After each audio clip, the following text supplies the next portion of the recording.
आ चुके हैं और थोड़े से एग्जीक्यूशन डिलेज हुए हैं, जिसके चलते हमने देखा है कुछ दबाव बनता दिखाई दिया है इस पर्टिकुलर क्वार्टर में। मुनाफा 86% की कमी दिखा रहा है, आय में 31% की गिरावट देखने को मिली है, मार्जिन्स पर भी प्रेशर है। हमारे साथ कंपनी के चेयरमैन और मैनेजिंग डायरेक्टर प्रसन्ना कुमार मौजूद है। मिस्टर प्रसन्ना, एक तो lower other income, another point was you've had a one time provisioning. Can you give me the quantum of that provisioning for this quarter that has somewhat impacted your profitability? Madam actually last financial year NLC के लिए financially बहुत अच्छा रहा। हमारा PAT 31% increase हुआ, PBT all time highest हुआ, EBITDA भी अच्छा खासा इम्प्रूवमेंट हुआ। ये जो क्वार्टर 4 का जो डिक्लाइन जो दिखाई पड़ रहा है, वो पिछले साल में क्वार्टर 4 में हम लोगों को रेगुलेटरी मूवमेंट हुआ है, फेवरेबल रेगुलेटरी मूवमेंट हुआ है। इसलिए पिछले साल क्वार्टर 4 में हमारा जो रेवेन्यू एंड पैट ज़्यादा था, इसीलिए जो है हमें इस क्वार्टर में हमें थोड़ा डिक्लाइन दिख रही है।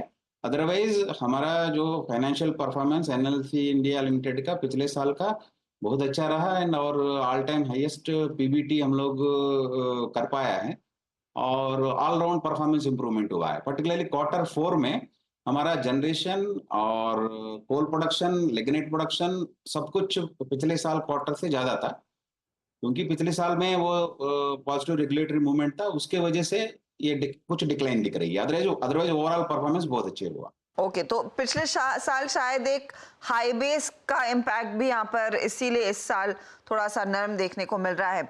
अच्छा, माइनिंग रेवेन्यूज में स्थिति मैं देख रही हूँ थोड़ी से दबाव वाली है। अगर कुछ ब्रेकडाउन दे पाए उसका, क्योंकि ये 2186 करोड़ के आसपास आपका माइनिंग रेवेन्यू आया है।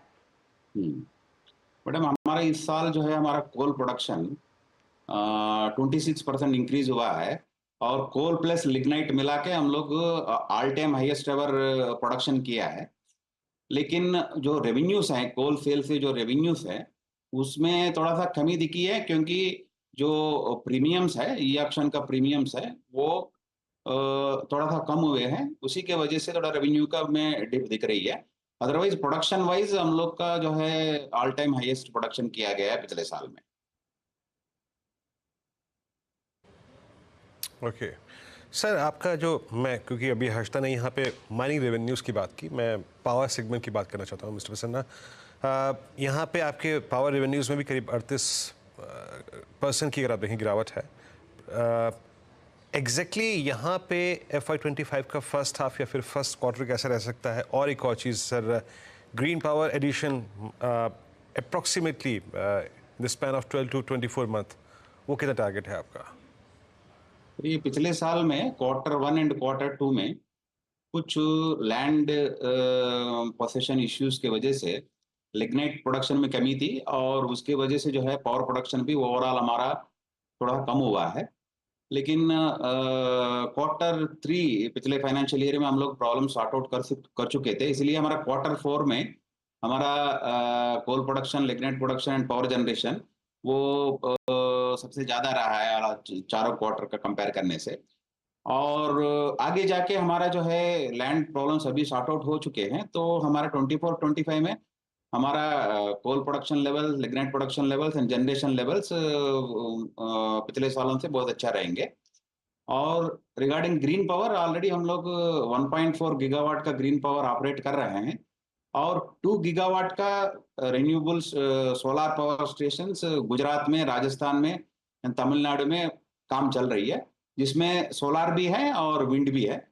और हमें उम्मीद है कि इस फाइनेंशियल ईयर में हम कम से कम 300 मेगावाट का सोलर पावर ऐड कर पाएंगे और 1.5 साल में पूरा 2 गीगावाट का कैपेसिटी ऐड कर पाएंगे।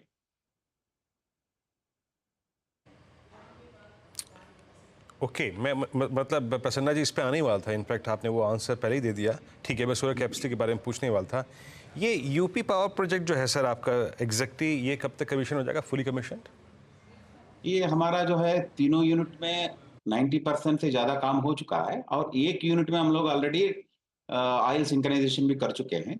आगे 1-1.5 महीना में हम लोग यूनिट नंबर 1 का कमर्शियल ऑपरेशन डिक्लेयर करने वाले हैं और यूनिट नंबर 2 सितंबर अक्टूबर में करेंगे और यूनिट नंबर 3 फरवरी मार्च में। तो तीनों यूनिट इस फाइनेंशियल ईयर में हमारा कमर्शियल ऑपरेशन डिक्लेयर होंगे और ऑपरेट करना स्टार्ट करेंगे। ओके, चलिए, तो यहाँ पे अभी माइनिंग की बात हुई और सोलर कैपेसिटी की बात हुई, ग्रीन पावर एडिशंस की बात भी हो गई, यूपी प्रोजेक्ट की बात भी हो गई। सर, ये आपकी जो कोल माइन थी झारखंड में, उसके लिए आपको अप्रूवल मिल भी चुका है, तो वहाँ जो माइनिंग ऑपरेशंस हैं, प्रोडक्शन कब तक स्टार्ट होगा यहाँ अप्रॉक्सीमेटली एनी पर जो टाइम है, फ्रेम? हाँ, यहाँ पर हम लोग का सभी एक्टिविटीज काफी एडवांस स्टेज में है। हम लोग टारगेट कर रहे हैं कि जून जुलाई तक हम लोगों का प्रोडक्शन वहां से स्टार्ट हो जाए। और यहाँ का स्ट्रिपिंग रेशियो भी बहुत अच्छा है और क्वालिटी ऑफ कोल भी बहुत अच्छा है। तो जून जुलाई से हम लोग उसको प्रोडक्शन करना स्टार्ट करेंगे और वहां से कोयला हम लोग घटमपुर थर्मल पावर स्टेशन के लिए बेचेंगे। तो और घटमपुर थर्मल पावर स्टेशन का जनरेशन करने में वो योगदान देगा। ओके, तो जून जुलाई तक अगर आप देखें तो यहाँ पे आपकी जो झारखंड माइन है उससे प्रोडक्शन स्टार्ट हो जाएगा। एंड फाइनली सर, जो तमिलनाडु स्टेट इलेक्ट्रिसिटी बोर्ड है उस पर आपका कितना बकाया है, और जो डिस्काउंट्स पे जो ड्यूज़ हैं वो इन FY25 वो कितने क्लियर हो जाएंगे, मतलब आपकी रिसीवेबल्स कितनी बढ़ जाएगी उसमें से उससे? हमारा जो है, जो ड्यूज पोजीशन हमारा 1.5-2 साल पहले तक बहुत खराब पोजीशन में था। लेकिन जो इंटरवेंशंस हुए हैं, जो एनकरेजिंग स्कीम्स हुए हैं, bill discounting scheme, instalment scheme, उसके वजह से हमारा जो है कोई लॉन्ग टर्म आउटस्टैंडिंग ड्यूज बहुत ज़्यादा नहीं है। ऑन रेगुलर बेसिस हमारा बेनिफिशरीज से हमें मिल रहे हैं। लास्ट फाइनेंशियल ईयर में हमारा रियलाइजेशन 100% से भी ज़्यादा रहा है। तो हमें नहीं लगता है कि ये कोई प्रॉब्लम है। ये आगे जाके इंस्टॉलमेंट और बिल डिस्काउंटिंग स्कीम में वो फर्दर कम हो जाएंगे और सितंबर तक हमारा जो है सभी ड्यूज फुल्ली क्लियर हो जाएंगे, लॉन्ग ड्यूज। मिस्टर प्रसन्ना, बहुत बहुत शुक्रिया हमारे लिए समय निकाल कर अपनी राय डिटेल्स में बताने के लिए कि क्या तिमाही रही है। And good luck sir for FY25। अच्छा, इस बीच हाल जिसके नंबर्स